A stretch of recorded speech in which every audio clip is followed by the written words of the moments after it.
Henriju un par mūža slaidumu es uzzināju pavisam nejauši. Brīdos algoritmus nostrādāja tā, ka pamanīju viņu ierakstu, piesakoju Instagramā, kādu laiku sekoju, ļoti uzrunāja autentiskā pieeja ierakstiem, storijiem, saldabīgais humors un kaut kādā brīdī vienkārši bija tāds brīdis.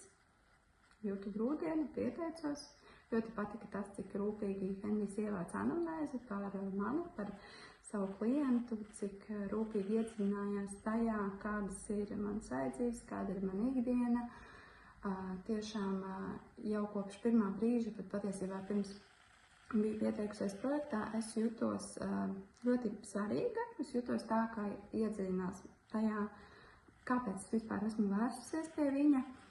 Un tiklīdz sākām šo sadarbību, man ļoti patika principā viss. Man ļoti patika plašais informācijas daudzums, klāsts ar informāciju, ar skaidro struktūru, ar paskaidrojumu, ar aicinājumu nemitīgi dalīties ar to, kas atrodas uz manas šķīvja un to, ko esmu likusi mutē dienas laikā, ko esmu ēdusi.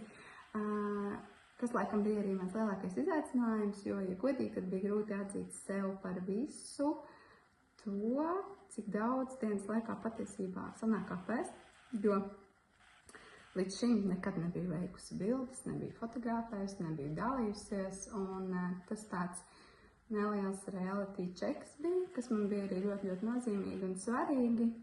Ļoti patika tas, ka no viņa nejūtu nekādu nosodījumu.